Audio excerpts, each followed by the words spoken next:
বিস্তা শুয়ে আছে, আঙ্গুর খাওয়াই দিচ্ছেন। আসলে এটা কোন ধরনের পবিত্রতা? যদি আমাদেরকে ভাই ফ্রেন্ডশিপে কি এগুলো থাকবে না? নাহলে আমরা ফ্রেন্ড হলাম কেন?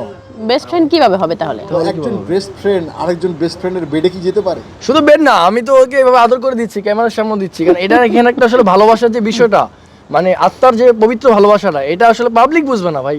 বাংলাদেশের পাবলিকের মাথায় তো গোবর, এখন আমার মাথায় হলুদ চুল, এটা নিয়ে মানুষ অনেক চিল্লাফাল্লা করতেছে। আমি বলবো যে হলুদ চুল থাকা ভালো গোবর থাকার থেকে। ভাই এ বাবু এটা কার?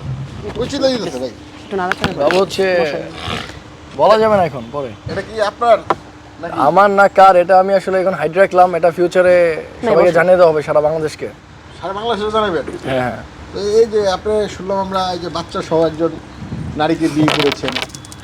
বাচ্চা সোনারীকে বিয়ে করেছি, এটার আসলে আমি এখন পর্যন্ত বলি নাই যে কোনো সত্যতা আছে, কারণ আমি কিন্তু বিয়ে করছি কিনা এটাও কিন্তু বলি নাই। মানুষ কমেন্টে বলতেছে, মানুষ তো সারাদিন এটাই বলতেছে যে মেহেদী শুভ ভাইয়া শুধুমাত্র বুড়া মহিলাদের সাথে ভিডিও করে, ওদের সাথে বিয়ে করে, বুড়া মহিলাদের সাথে প্রেম করে। বাট এই যে কমেন্টগুলো, এগুলো আসলে বাংলাদেশের মানুষের মাথায় যে সেন্স যে খুব কম, আর গোবর মাথায়, এটা মানুষকে বুঝতে হবে যে এসব গোবর ফেলে দিয়ে ভালো দিকে আসতে হবে, ভালো চিন্তা ভাবনা আসতে হবে। ও তো আমার বেস্ট ফ্রেন্ড, আমরা বেস্ট ফ্রেন্ডশিপ করেছি, একটা ছেলের বেস্ট ফ্রেন্ড হইতেই পারে। তাই বলে এই ধরনের আজে বাজে কমেন্টটা না, খুব বাজে, এগুলো করা যাবে না। তো আপনার নাম কি আপনার? শশী আহমেদ। শশী আহমেদ। তো এই বাচ্চাটা কার আসলে, শুভ ভাইয়ের নাকি? না, এটা বলা যাবে না, এটা আমরা বেবি কিনে কোশ্চেন না। এটা আমরা বলা যাবে না, এটাকে আমরা হাইড Baby রাখলাম। কে জি। তো এই যে হঠাৎ করে এই যে লাইলা পাকে ছেড়ে আপনার কাছে চলে আসলো মেহেদী ভাই, তো সেই বিষয়টা যদি আসলে বলেন। এটাও ভুল কথা। আসলে কাকে ওটা একটা কাজ ছিল ওর। ওটার কাজ ছিল। এখন আমার সাথে যেটা করছে সেটাও কাজের কিছু। একটা অংশ। বাট কাউকে ছেড়ে তো সে আমার কাছে আসে নাই, ওটাও কাজের অংশ ছিল। এটা কি এখন বর্তমানে যেটা করতেছে এটা কি কাজের একটা পার্ট? ইয়া অবশ্যই অবশ্যই।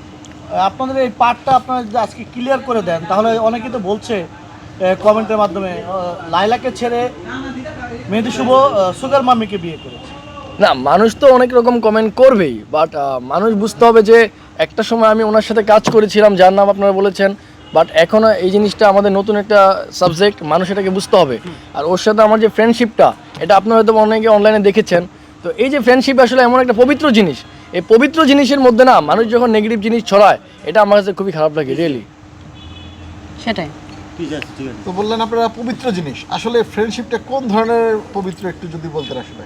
এটা এমন একটা পবিত্র, যেমন আমি ওর বাসায় গেলে ও মাঝে মাঝে আমাকে বিভিন্ন খাবার খাওয়ায় দিচ্ছে। আচ্ছা, এই যে খাওয়ায় দিচ্ছে, এটা অনেক সময় ও ভিডিওতে take care করছে, ও আমার টেক take কেয়ার care করতেছে, করছে, এই যে এটাই একটা অনেক ভিডিওতে চলে বড় আসে, fact তখন না। এই জিনিসটাকে মানুষ খারাপভাবে নিচ্ছে যে ওনার বাসায় তুমি কেন? ভাই আমরা বেস্ট ফ্রেন্ড, আমরা যাবো না বাসায়? এক বাসায় কি থাকবো না, আড্ডা দিতে পারি না? আসলে বিয়ে ছাড়া তো যে সম্পর্কটা আসলে পবিত্র হয় না। এত আদর ভালোবাসা এগুলো তো পবিত্র না না, হয় সে তো এগুলো আমাকে সবই অপবিত্র। আদর করছে, ভালোবাসছে।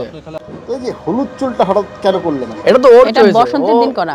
ও যেটা ফাল্গুনের। চুজ করে দেয় আমাকে, আমি ওইটাই অ্যাপ্লাই করি আমার উপর। মানে উনি যা করতে বলে তাই করেন নাকি? না, তাই করি না, কিন্তু উনি সবসময় ভালো দিকটাই দেখে এবং আমি সেই দিকটাই ফোকাস করি যে এটা ঠিক হবে কিনা। তো ওনার কথাই কি ওনার বেডে গিয়েছিলেন নাকি পারমিশন নিয়ে?